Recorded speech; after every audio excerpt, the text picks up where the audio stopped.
Hello, and welcome to Dice Try, the RPG and storytelling podcast. I'm your host, Daniel Schaub. I don't think I want to get old. It doesn't look good.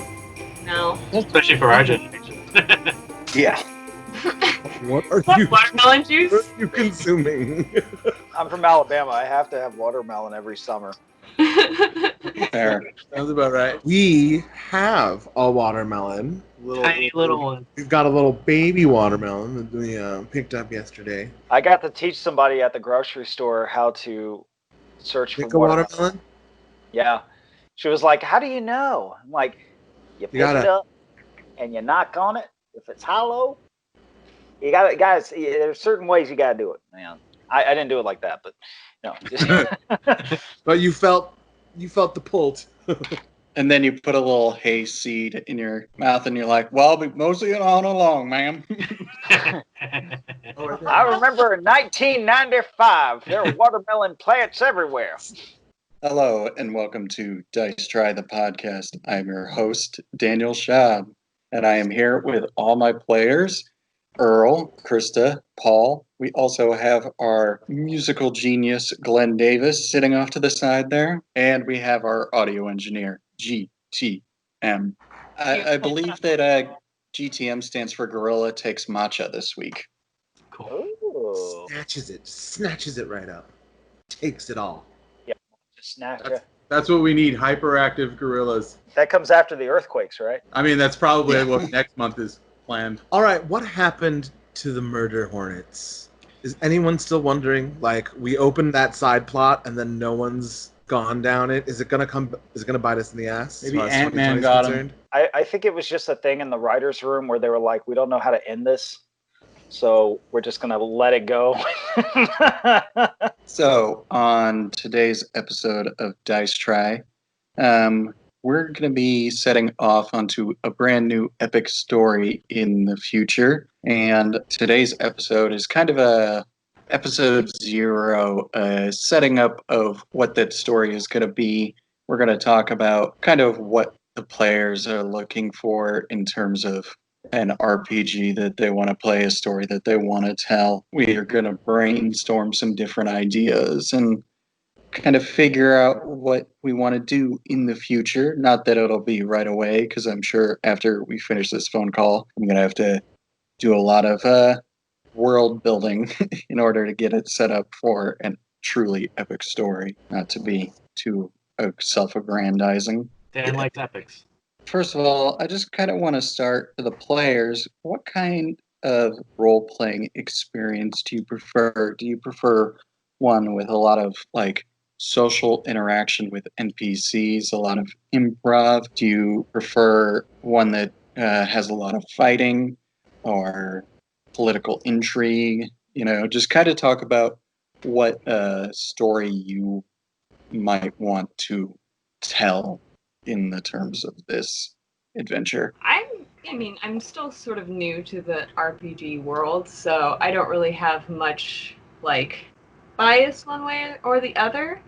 I do think that having more dice rolling elements and elements of chance and some of the fighting stuff is more entertaining to people listening, as opposed to just random hodgepodge, there's a set story, but then because we're improving, it goes all the way over to one end, so we have to spend more time bringing it back to the story. So I think something that is a little bit more streamlined, where we do have room to play around and room to be creative, but still keep it on to some sort of track that's engaging for listeners as well as easier for us to record. Yeah, I agree with sort of what Crista was saying about incorporating dice rolling and chance as a sort of plot / element that is something that either we have to do, like when we're taking watch while we're traveling in our general daily interactive, world. I think if we can throw more things to chance sometimes.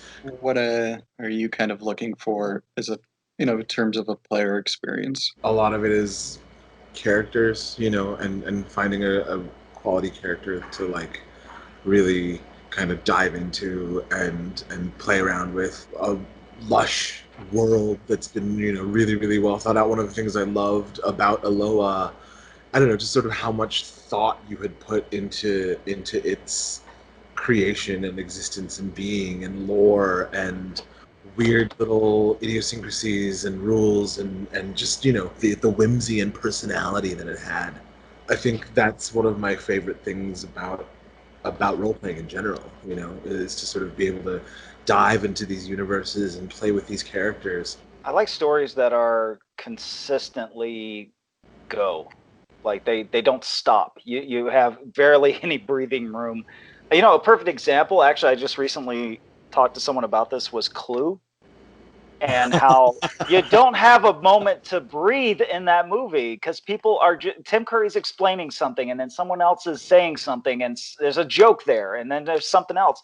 I'm not saying that's what we do. I'm just saying something like that would really get people, you know, it would keep their attention. Yeah, I'm pretty new to this whole thing. I don't know how that would translate over, but I really like improv, but at the same time, I agree with them. It's very much, it's difficult to kind of get the story rolling when we have to kind of get back on track, and we have everything, you know, with what we want, and you know we're exchanging ideas, and then we're like, oh, somebody does something off the wall, and now we're like, let's change it up, and then 10 minutes later we're going back to the story we were just spending all this time working on.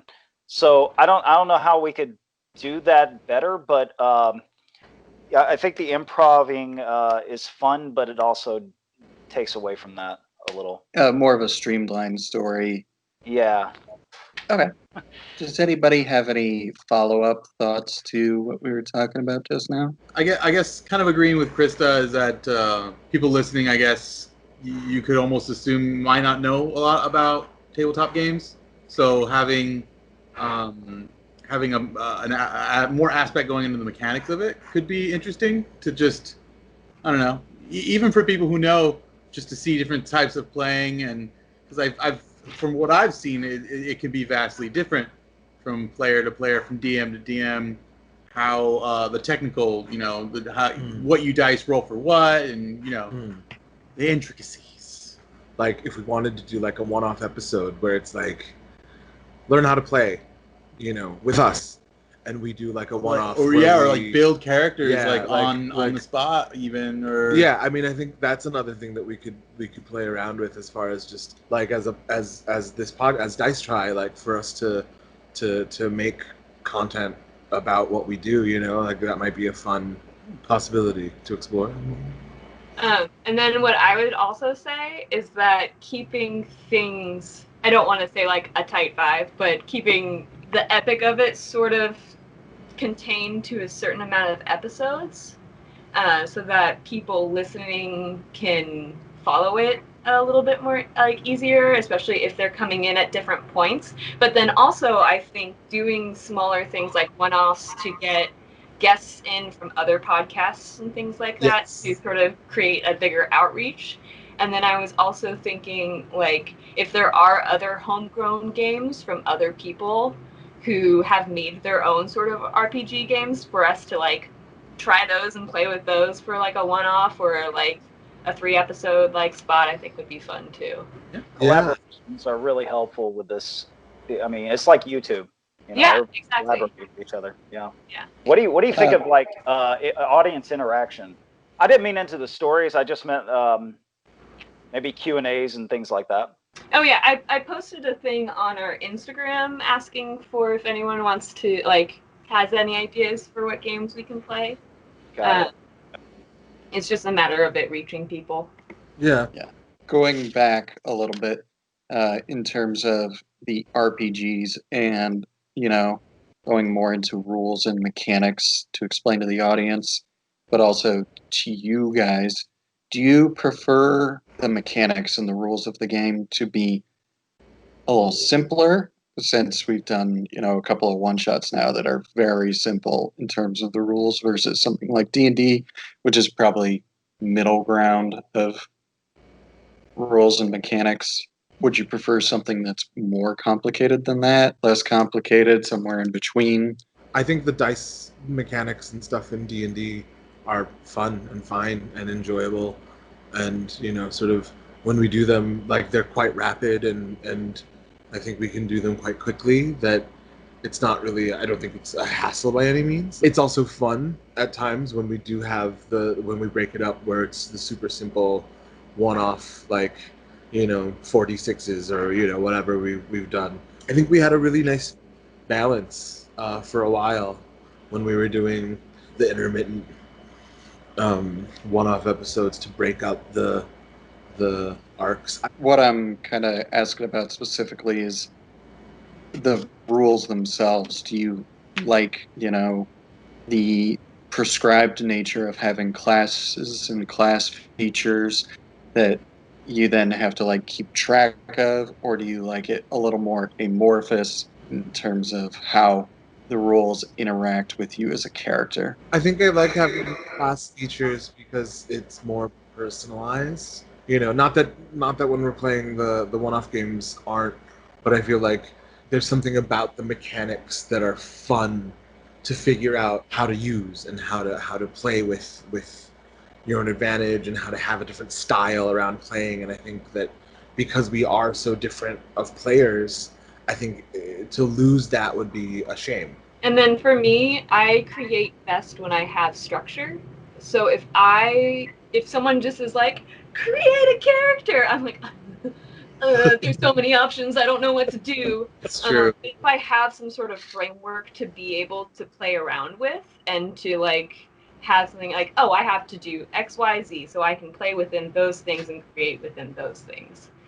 So I like having a bit more of like some sort of structured rules, especially with what you can do, so like spell casting and because I think we're all of like the that. same ilk of player, where we're constantly trying to think of, like, push the possibilities of what we can do, like, in conjunction with each other, like in utilizing all of our skills. I feel like that's one of the things that I love about playing with us, is that we're sort of thinking about that idea of like, how do we tackle problems together, and how do we use our unique individual abilities to our advantage to help situations. So I think it's most fun that way.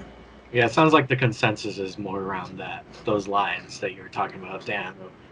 Kind of the D&D, kind of middle of the road, some form of control or Customization. Customization to create something, but not too complicated, because it is an audio form of entertainment, and it's gonna be easier to follow, I think, with a kind of game mechanic that can be easily digestible. But I also think that for the one-offs in between, like the smaller arcs, having them be a less of a formatted thing, so that we don't have to then relearn something like very quickly in between everything, I think works. And if we do want to have guests for one-offs, having a less structured thing would be easier for them to pick up and join in. Yeah. The thing I like most about our podcast is we started as a D&D podcast, which is a lot of those, and a lot of them can range from something really complex, like people who've been playing for decades and kind of assume that you, as a listener, understand all the rules completely. And then there are other ones that seem to be trying to teach you how to play D&D, while we have an opportunity to be somewhere in the middle, where we can have kind of that both of like creating, whatever game mechanic we do from now on can be a nice way for people to take in and digest, even if you don't necessarily know too much about role-playing games, to really be like, I like this story, I like being part of this, I like these actors portraying these characters, and that's why I want to listen to. I think that's the trajectory we can really tap into that is unique. It will make us unique. And I just had a thought, because I have been kind of working on something on creating a potential system that we could use, by combining a lot of things that I like and throwing out a lot of things that I don't like. In terms of creating a character, instead of having like abilities like, strength, dexterity, and constitution and all that, would you be comfortable Or would you like the possibility of making the choice of what abilities make up your character? So instead of saying, oh, I'm a super strong character, I'm a powerful character. And that could mean powerful in terms of will or physical presence. Or I'm a wild character, meaning that, I do unexpected things, or that I have skills surviving in the wild. It's hard to explain without having a sheet in front of me, but basically the idea is that when you create a character, you're describing the qualities that make up the character, and we use that instead of regular ability scores. So everyone has their own sort of... Yeah, there's no codified system Okay. of abilities. But then it would, but at the same time, it's sort of like a mutable system. I mean, I'm assuming that it would somehow, like, whatever everyone decides, like, say someone says power, like another person says like energy, another person says strength. That would be one of them is used to select. You select them for a physical attack or something like that. So that it's more personalized in a way. Yeah, more specific to the character. Would that mean that there wouldn't be that rolling element to it? No, there would be a rolling element. It would just be you choose that quality, let's say. And that's what I mean. I mean the rolling element to begin with, like you would in D&D, where you roll to see where you want to put it. That I haven't necessarily decided on yet. So, but essentially there will still be a mutable, fixed, comparative, like, we're not going to call it intelligence, but there will be like magical ability. We're not going to call it like dexterity, but but it can be like flippiness, yeah, there's still a translatable quality that helps explain what the character can do, but is also more specific to like their personality or their physical presence or something like that. I mean, I think that's really cool because it then, sort of puts the onus on us as people, characters, players. I think it's cool because it makes it a character exercise. The idea is if you kind of come into character creation with an idea already in your head, by the time you finish it, filling out the character sheet, describing the qualities that you have, describing the skills that you have, and then describing like the special attacks that you have, and also like your connections to specific people or organizations. By the time you fill out that character sheet, you should have a pretty solid idea of who the character is. Yeah, there's a system called Beat to Quarters / Honor and Glory. That part of what they have is you can have affiliations to specific people or organizations. That if you're doing something on behalf of that person or fighting against that person, if they're like your arch nemesis, you get a bonus to your dice roll. And I like that idea a lot. So it's like a nemesis, or like a ally, like it's a correlation. Or if you're like, my character is a special agent for the Catholic Church or whatever, and you're about to make an attack that will fulfill your mission. Hold on. Stop everything. That's what I want to do. I want to do some sort of like deep within the Catholic Church, in the Roman Catholic Church, like some spies. Like nun spies or something? Like the Da Vinci Code. I want the inner workings of the Da Vinci Code in a game. Damn. Spies. No, it should be called None Ya Business. I was thinking that. Oh my god. I was thinking nuns are your business. I did write down none of your business in my notebook. Oh my god, we got it. You're not going to remember what it means in like a week from now. You're going to be like, what the fuck were we talking about? Yeah, exactly. Nuns. Nunjas. I'm sure I'll forget what it is by the end of this conversation, and I'll look back through my notes and be like, your business. Okay. So that kind of gives me idea of kind of how you want the game to play out and what kind of system you want to work with and stuff like that.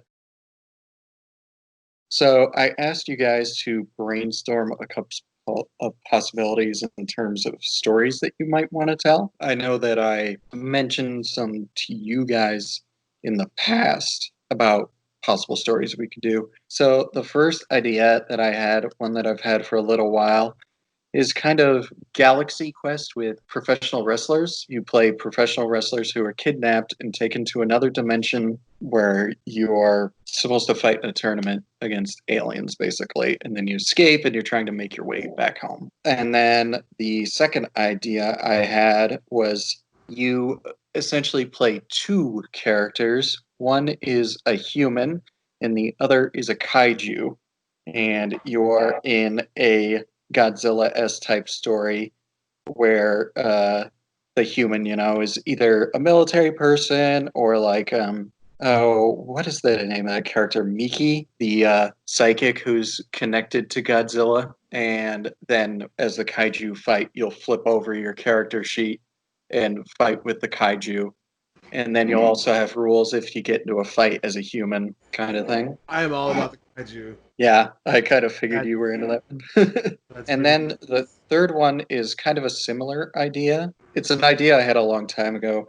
And the basic idea is that your children on a playground on one side of your sheet. And then once you start to play pretend on the playground, you flip over your sheet and you have like a fantasy character or a cyberpunk character that you play as. Your life as a child actually affects the fictional story that you're playing. That's deep. Interesting. I like that. I like That's that. pretty cool. And then the last idea I had, which I also had a while ago, it takes place before the dawn of man on a fantasy world, and you are playing the animals that will eventually become the patron saints of druids and rangers. So you're like a big wolf that will eventually gain like mystical powers and become worshipped. And over the course of the story, your actions will kind of decide what you're the patron saint of, such as death or life or alcohol even. But yeah, those are kind of the ideas that I've been kicking around. Paul, did you brainstorm a couple of ideas of what kind of story you might want to play through? My first question is this going to be a story we play through consistently, or are we doing what we've been doing, which is the story will play for an episode or two and then move on to a new one? I think this story will be longer than the one-shots that we've been doing. It will have an arc and go over the course of multiple episodes. I can't say for sure how long that would be based on just the writing of it, and the playing of it might take however long. Okay. Well, I have one idea that is basically a ripoff of Last Action Hero. So it's people being sucked into the movies that they're watching and having to experience that. I don't have anything beyond that. And of course, it's not a total ripoff. We're not going to meet Arnold Schwarzenegger or any of that shit. But it's, the idea, the concept is kind of a ripoff a little bit. Do you prefer your normal people sucked into the action movie world, or do you prefer you're the action movie heroes sucked into the modern day world? Both are really good. I kind of prefer the fish out of water, with a normal person being sucked into a fantastic world. But it works either way, honestly. Yeah, because a thought I immediately had when you said that is that all the characters could be, if they were action heroes sucked into the present, they could all be from different era of action movies. Yeah. So you could have like classic Dirty Harry, he just stands there in the middle of the street and shoots somebody, or you could like be early 2000s, all those movies that use parkour in their action scenes. So you're like running and flipping all over, and then one could be like a superhero. That's really fun. That's really fun. So there's I'll throw it to you guys. Crista and Earl, having heard that, which of those two options do you kind of prefer? What would you want to play as? I feel like a normal person sucked into an action movie, part of the problem is that you would be hopelessly outgunned in an action movie. Like, there's got to be something that keeps you Like some, you know what I mean? Like that there would have to be some sort of mechanic that prevents you from being utterly obliterated immediately because you're just, if you're supposed to be every dude, every man, every woman, every person, if you just sort of get thrown into, I don't know, aliens. A pit full of orcs. Yeah, I Like- think it's more option for character, just different character quirks with having a superhero or someone from a movie as opposed to a regular person going into said movie. Unless, of course, like, you do a similar thing like we had in Iloa, where they have something that gives them an edge, that makes them more than just A normal person. sitting duck. Yeah, like is it a thing where like it's more of their conscience or soul getting sucked into Arnold Schwarzenegger from Predator or something? You Is could it also more like that where it's just like they kind of take over the powers of said action hero? Or is it a thing of like a separate entity that's just has to help out the action hero? And is it just one person getting sucked in, or if it's like multiple people getting sucked in, I just had an idea actually where what if it's like you get sucked into like an Avengers type movie and a bunch of people end up getting sucked in and you find each other and you think you're the normal people but you all have superpowers, you just don't know what the hell they are yet because you have no way of knowing what your superpower is, you know what I mean? Or something like that line. Or it's like, or there is maybe like there's a replacement or something that happens that. Because I feel like you have a similar problem the other way by getting action stars into the real world, because then you have what do they do if they're just there to blow shit up? How do we make that story not become monotonous? Or it becomes funny and weird, and it's about being like quirky, workaday. Like, I was a assassin for hire, but that doesn't exist in this universe. So, I mean, not like the way I used to do it. So I'm working at this office, I guess. Yeah. Crista, did you brainstorm a couple of ideas? I don't know. I really like the idea of like maybe sort of like a Clue setup of people getting like stuck in a house, having to figure out like a whodunit sort of situation. But I think it would be fun if it was more of a fantasy thing or more of a like sci-fi sort of element to add to it, so that it's not just Clue. But So then that's Rocky Horror. Yeah, if you put Rocky Horror and Clue together into one, and then added fairies to it. Clueky Horror. When we were talking about the like action heroes coming over, an idea that popped into my head. If any of you have seen the British TV show Misfits, this idea that there are this like bunch of like ragtag kids that are just a bunch of characters. Rough and tough characters that get hit by this lightning storm and get superpowers, and they're teenagers, so they have to deal with the fact that they now have these powers, but then because they're a little bit more on the not rule following side, they tend to use them for various illegal things, getting something and then having to grow and deal with that, if that makes sense. Yeah, that makes sense. I mean, I still want that Vatican. I want the inside of what the Vatican actually is, which is just lizard people and magic and like old popes that are like necromancers that just have like a council of old popes and the under part of the Vatican. I don't know. Let's make it weird. I mean, most likely, whatever we do end up doing, I'll make it weird because that's me. And then let's go ahead and move on to Earl. Did you kind of brainstorm a couple of possible story ideas? Yes. One of mine, primary ones was, what if we were all dinosaurs? Land Before Time? I think it'd be cool. Mario Brothers? Dinosaurs. Dino Dinos. DNA. Dino DNA. What if it was us? What if we had Dino DNA? I'm obviously gonna like take this and turn it into a story based on what we're talking about. But did you imagine it as kind of, as Glenn said, a land before time thing where you're trying to find refuge during a crisis? I would say either Land Before Time or alternate universe dinos that were Not wiped out? yeah, well, not even just not wiped out, but like technologically more advanced dinos Cyber dinos? that may have, what if dinos became the dominant species? So the dinosaur series back in the 90s. This is the Mario Brothers movie. I'm telling you. or is it about the survival of dinosaurs right after the comet hits? Anything's possible. True. Comets, yes. No?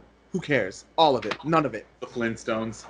Did you have any other ideas? Or I did have a sort of, because of my obsession with this one young adult gothic horror novelist named Jonathan Belair's, this idea of like doing these weird little creepy gothic horror adventures that involve like American like witchcraft, gothic horror, like American style gothic horror that sort of comes in these books. There's always like a person or a couple of people who are connected to this sort of old magic. A lot of it seems like Crowley-esque, like Golden Dawny, and or what is it? And it's just sort of that, like a lot of it has that. There's also like references to like all of these magical institutions in Europe where immigrants have brought these magics to America, and then also there are ones where it's dealing with like that sort of reverberation of like magic that gets brought in interacting with magic that already exists in a place like rural America. And a lot of these are oddly, like they're set in the like 50s to 60s, which is really interesting. I don't know. There's something about I'm just always fascinated by this sort of concept of American magic. That's actually a good point to bring up. Is everybody okay with playing like a horror story that may include visceral imagery?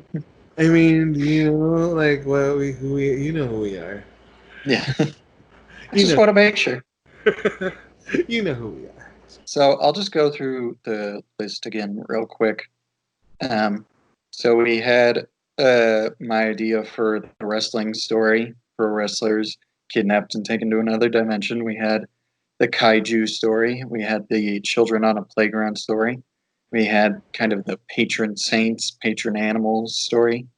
We have Last Action Hero. We have dinosaurs, gothic horror, Clue, kind of a misfit story, or None of Your Business. Nunjas. So is any of those, are any of those sticking out to you guys? I like the supernatural horror kind of a thing, like the witchcraft. There's something about, I think, that era of post-war, pre-war. Would be really interesting to civil rights, like. Because I feel like there's some of these ideas that kind of can overlap. If you're interested in mixing these, I feel like that whole idea would be really interesting if like Krista's like Clue, like this magic world. Absolutely. Whodunit, mystery, detective mystery of these groups of characters who happen to be magicians or whatever. Yeah, or like different forms of like different types of magic that all have to come together to solve this one giant mystery. Yeah, exactly. Yeah. I like anything magic-y, so. Especially because that world already is it's very rich in the eras that you mentioned, like the 60s and 50s, with the types of magics from like Europe and America. And what does that mean with that kind of gothic realm from even in the States with like, what's the difference between the South and the North and the Pacific Northwest when it comes to what magic is and what it represents. Yeah. I really love the idea of like a Clue supernatural horror mystery. That sounds like a lot of fun. I do like having fighting and battle stuff, but I enjoy more of the figuring things out, the like puzzle and the mystery part of things sometimes. And I think having it be in a realm that's like either horror related or fantasy related or something, just outside the real world, just gives it more freedom to play around with, as opposed to just being like, I'm so and so from the 1950s, and I make shoes, and now I'm going to. I was gonna say that a thing that I also really do like is this flipping mechanic. So maybe if that could be incorporated, I don't know. Maybe it's like someone is a vampire, or I don't know, or like is some sort of supernatural, like has some sort of, or even the kaiju, like that whole idea. Yeah, like I fucking love the kaiju, so I'm so happy and excited to play a kaiju story if that's what it goes down to. Like come on. I just watched Pacific Rim last night. Yeah. See? Yeah. Paul's ready and raring. Like, you know, we've watched Evangelion, like fucking. Well, we probably will do the kaiju at some point, but it sounds like you guys are really into kind of a gothic horror. I wrote down the American melting pot of magic is what I wrote down. Yeah, that's pretty cool. Yeah, an alternate narrative to like I don't know if you've seen Carnival. No, I think we've talked about this before. Yeah, like Carnival proposes that the Dust Bowl era is sort of the final age of magic, because technology takes over and all of this stuff happens. There's a rapid industrialization of rural areas and towns, and I see that, but I also think that, you know, very, very, in a very real sense, like people brought magic here. And to say that, like, oh, it died completely because, and part of that lore is that there's a final battle and good and evil and so, you know, accepting that, I think you put it succinctly, this American melting pot of magic and sort of what that is and who we are. And it could be interesting because of the different types of magic that are here. Like, it could be framing it in sort of a magical, like actual magical sense, comparing it to a D&D, having it be like the left-hand path, the right-hand path for like chaos magic, having those be sort of like three groups, you know, to just do like a general umbrella in. We can incorporate other things like more like native things like Native American magic and voodoo and like the various different types of magic that actually exists in America. Yeah. It's kind of a cool idea. You could even use the subject of magic to kind of address racial stories and stuff like that. You know what I mean? You know, as well as the long, deep history of the, you know, European witches from Salem and all of that. It's a melting pot. Well, I think this is kind of given me some good ideas about what we want to do in the future and what I can start building and working from. A big part of it could be, you know, the different ways that people interpret God, in quotation marks, whatever that may be, can have a big effect on how magic kind of appears to you. Is religion kind of dictates the way we both worship and act. So it would dictate magic as well. That's a good starting point. Yeah, I do have kind of an idea already percolating. I just don't want to necessarily say what it is yet because I might ruin it, but I need to do research. Yeah. Well, thank you guys for jumping on with me tonight. And thank you to the audience for listening. We'll be seeing you in the future with more fun, epic stories. It's going to take me a little bit of time to kind of figure out what story I want to tell. I already do have kind of an idea of what the mystery might be, but I can't say it because that would ruin it for the players. I was going to say, if the audience, again, wants to let us know what they want to do, to hit us up to our social medias on Facebook or Instagram or Twitter at Dice Try Podcast. Thank you for listening. I don't have any final words. Does anybody have any cool final words for us? Black Lives Matter. Yeah, I was going to say Black Lives Matter. Yes. Black Lives Matter. How about it?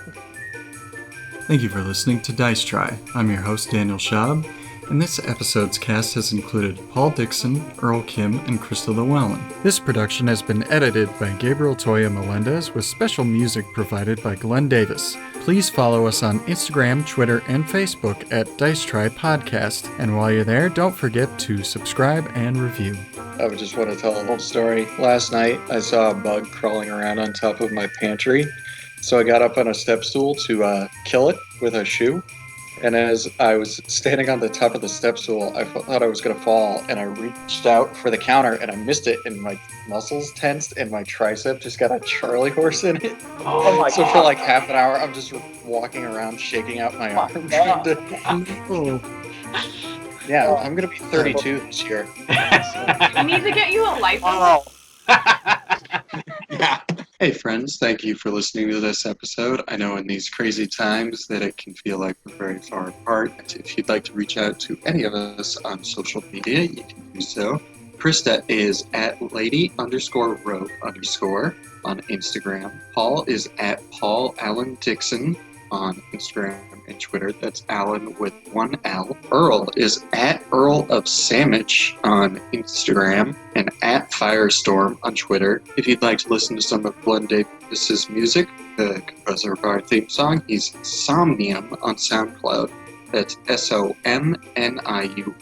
I am at Hemingway Light, LITE on Instagram and Twitter, and our beautiful, beautiful sound engineer, GTM, is at gtoya.melendez on Instagram.